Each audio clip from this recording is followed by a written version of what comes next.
नमस्कार जय जगन्नाथ केमिति अच्छा समस्ते मु एमबी जगत प्रभाती आशा करुच्ची ठाकुर दयारू समस्ते भले थे। तेणु चलतु आज वीडियो आरंभ करवा। देखु मो हाथ में अच्छी हेना पाउडर बा मेहंदी पाउडर। मेंजुआती पत्र को खरारे सुखैकी गुंड करके रखी था सेटा ही हेना पाउडर बा मेहंदी पाउडर। साधारणतः आपको आम कौन करूँ ना जार चुट्टी पाचि जाए ताकू से कौन करती कलर करती। बहुत लोग ग्रे कलर करने को चाहती, बहुत लोग भी ब्लैक कलर करने को चाहती। हेना पाउडर कौन हुए ना आमर ग्रे कलर हुए। ग्रे कलर तो हो जाए किंतु ताकू जो ठीक बा परफेक्ट आम प्रस्तुत न करवा तो कौन हुए ना आम चुट्टी पूरा ड्राए हो जाए। तो केमिति आम तैयारी कले केमिति आम यही हेनार रेमेडीटा प्रस्तुत कले जहाँकि आमर चुट्टी पूरा कलर हम सिल्की हम शाइनिंग हम पूरा कंडीशन भाया देखा ता सहित चुट्टी पूरा हेल्दी हम चुट्टी मूल कौन डेंड्रफ रही बहुत सारा समस्यार यही हेना पाउडर दूर कर। चलतु केमिति रेमेडी प्रस्तुत करवा ता विषय जाना ता आगु समस्त मोर गोटे रिक्वेस्ट वीडियो भल लगे समस्त को शेयर करूँ, लाइक करने को जमा भूलु नहीं। जो मैंने आज मो चैनल नुआ निहाती चैनल को सब्सक्राइब करूँ, बेल आइकन दबाई दिंतु जहाँकि मोर नुआ नुआ वीडियो आपण मन पाखे बहुत जल्दी पहुँचब। देखंतु मु नहीं हेना पाउडर। हेना पाउडर आ कौन कौन सब इनग्रेडिएंट्स आम यूज करवा ता आगु प्रथम आम कौन करवा गोटे पेन नहीं तापर आम कौन करवा ना एथिरे आम 1.5 कप पाखापाखि पानी दबा। आपण मैंने जेतिक हेना पाउडर नेबे सेही अनुसार कौन करेंगे पानी नहीं देवे। कपे भी पानी देले हम जब आप कम हेना पाउडर नाक चाहूए ताले आप गोटे कप देवे। जब अधिक हेना पाउडर नाक चाहूए ताले आप कपे रु आउ टिके पानी नेबे। तापर गैस रे आप पेन बसेबे। तापर गोटे चामच आप कौन करेंगे देवे चार पत्ती। चा पत्ती आमर चुट्टी को कलर करता ता सहित चुट्टी को पूरा सिल्की आउ शाइनिंग कर कौन करे साहाଯ୍य करे। टिके गरम हो गला परे आपण माने कौन करेंगे ना एथिरे 5 ରୁ 6टी आपण माने लवंग देवे। लवंग मध्य आम चुट्टी को पूरा गोटे सुंदर कलर करता है, चॉकलेट भाया कलर करता है। ता सहित आम चुट्टी को मध्य कौन करे सिल्की आउ शाइनिंग कर साहाଯ୍य करे। ताको कौन करिया भल भाव में बॉयल करदवा।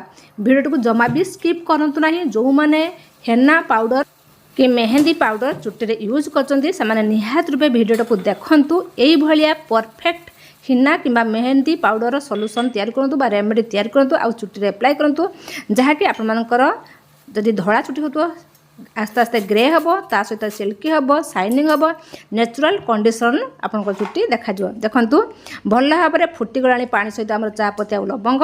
तापर मुझे कौन करूँ स्टेनर साहाଯ୍य छाणी नौचु। या आपने गरम गरम टोटाली यूज करेंगे ना, ठंडा हो गला परे ही आपको यूज करेंगे। तापर चलतु आउ सब कौन कौन कौन इनग्रेडिएंट्स दरकार हो देखु। तापर मुझे दही दही कौन करे आमर चुट्टी मूल को पूरा स्ट्रंग करे ता सहित डेंड्रफ दूर करे। तापर मुझे देखु एलोवेरा जेल को जेल आम चुट्टी को स्मूथ आउ शाइनिंग करे। तापर मुझे नड़िया तेल आम चुट्टी को स्मूथ आउ शाइनिंग करे और हेल्दी करे। तापर मुझे हेना पाउडर नहीं तापर मुझे देखु कॉफी नहीं कॉफी आम चुट्टी को पूरा चॉकलेट कलर करे ता सहित सिल्की आउ शाइनिंग करे। यही सब जिनस आम आज तैयारी करवा हेनार रेमेडी बा हेनार गोटे पेस्ट जहाँकि आमर चुट्टीर सबू समस्या समाधान कर। चुट्टी मूलरू हेल्दी कर ता सहित स्ट्रंग कर ता सहित डेंड्रफ दूर कर ता सहित गोटे नेचुरल कलर दब ता सहित नेचुरल कंडीशन भाया काम कर बहुत सारा प्रॉब्लम आमर दूर कर। देखु तापर मु गोटे बाउल नहीं तापर मुझे नौचे हिना पाउडर मुझे 4 चामच हिना पाउडर नौचु। सबकिछ जिनस आप ठीक ठीक क्वांटिटी ने से वीडियो को देखूँ मूलर शेष पर्यंत। देखो मुझे 4 चामच हिना पाउडर नहीं तापर नौचे एलोवेरा जेल। जदि आपणकर बाड़ीर एलोवेरा गछ थी तो बहुत भल, जदि नथिबो ताले आपण माने यही भाया पतंजलि एलोवेरा जेल को नहीं पारे। गोटे चामच देखो मु एलोवेरा जेल को नहीं तापर आम कौन करिया दही नवा। ये सब जिनस जानी आम चुट्टी केते बेनिफिट। दही आम चुट्टी को पूरा हेल्दी करे पूरा चुट्टी मूल को पूरा स्ट्रंग करे। तापर देखो मुझे कॉफी पाउडर गोटे चामच मुझे 1 ରୁ 1.5 चामच पाखापाखि मुझे दही। तापर नौचे कॉफी कॉफी आमर चुट्टी को पूरा चॉकलेट कलर करे ता सहित पूरा सिल्की आउ शाइनिंग कर साहाଯ୍य करे। तापर देखो मुझे नौचु नड़िया तेल मुझे गोटे चामच रू टिके नेउचु। ये भी आम चुट्टी को पूरा नरिश करे सिल्की करे शाइनिंग करे आ मूलरू पूरा हेल्दी करे चुट्टी को। ताको कौन करिया भल भाव मिक्स करनबा। मिक्स कर सारा पर आम कौन करवा ना से जे पानी फुटे चापत्ती आ लवंग ताकू आम कौन करिया अल्प अल्प करके दबा जेतिक दरकार आम दबा। ये आमर चुटी को कौन करे गोटे सुंदर सा कलर करे ता सहित आमर चुटी को पूरा कंडीशनर भाया काम करे पूरा नेचुरल कंडीशनर भाया आमर चुटी देखा जाए।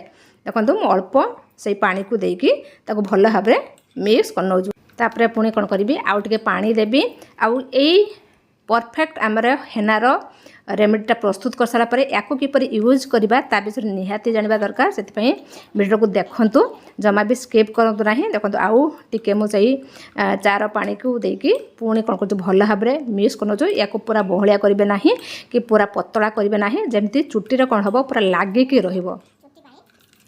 देखो तो भल भाव मिक्स करेंगे ना कौन हम ना हिनाटा टे मेंढा बेड़ा टाइप हो जाए से कौन करेंगे भल भाव मिक्स करेंगे जमा भी गुठला गुठला रखिए ना प्रति निहाती रूप ध्यान देवे। आपको आपण कौन करेंगे ना जब रातिर तैयारी कर राति सारा आपण कौन कर रखिदे बहुत बढ़िया काम करेंगे। जब आप दिन बेले तैयारी कर 3 घंटा निहाती रूपे या कौन करेंगे रखिदे रखिदे सारापर आप चुटी एप्लाय करेंगे और जिते भी चुटी एप्लाय करेंगे कौन करेंगे ना चुटी को भल भाव वाश करने। देखो आउ टे मु पानी देउछु टे बहलिया मत लगे आउ टे मु पानी देकी कौन कर भल भाव मिक्स कर। हाँ आप कौन करेंगे चुटी को भल भाव वाश करने वाश कर आप कौन करेंगे यही हिनार परफेक्ट आप रेमेडीटा आप चुटी एप्लाय करेंगे। एप्लाय करके 2 घंटा रखिदे रखिदे सारापर आप कौन करेंगे नॉर्मल पानी धोईदेवे। से दिन आप शैम्पू चुटी यूज करेंगे ना नॉर्मल पानी धोईदेवे। ता पर दिन आप कौन करेंगे शैम्पू चुटी को वाश करने। तापर आप कौन करेंगे हल्का टिके सुखीगला आप पूरा ड्राई करेंगे चुटी को हल्का टिके सुखीगला आप कौन करेंगे चुटी तेल देदेवे निहाती आप तेल देदेवे। एमती आप किछि दिन करंतु देखिए आप चुटी पूरा कलर ग्रे हम ता सहित सिल्की हम शाइनिंग हम पूरा चुटी को नरेश कर नेचुरल कंडीशन भाई आप चुटी देखा आप डेंड्रफ दूर हम आ चुटी मूलरू कौन हम हेल्दी हम स्ट्रंग हम झड़ुवे जदि झड़िया बंद हम बहुत सारा समस्यार समाधान यही आमर हिना आम रेमेडी कर। ये आपड़ी पारे तो अंडा देवे अंडा देले कौन हम आम चुटी मूल पूरा स्ट्रंग होता है ता सहित सिल्की आउ शाइनिंग करता है। मुझे अंडा देना जेहेतु आज शनिवार मु करुँची रविवार वीडियो पोस्ट करी कि आज शनिवार करछि से मु अंडा देना आदि पारे तो आपने अंडा भी देवे ताकू कौन करेंगे 3 घंटा रखिदेकी आपने मुझे प्रोसेस कहली सेमती आपने कौन करेंगे चुटी एप्लाय करेंगे किसी दिन करूँ देखिए आप चुटी यह सब समस्यार समाधान हम। तो आज रेमेडी आपको केमी लगला मत निहाती रूपे कमेंट कर कहे जदि भल लगता है ताहले आपनकर सांग समस्त को आपने शेयर करूँ लाइक करने को जमा भी लुँ ना। ताले आज एतिकी रही नमस्कार जय Jagannath take care bye bye.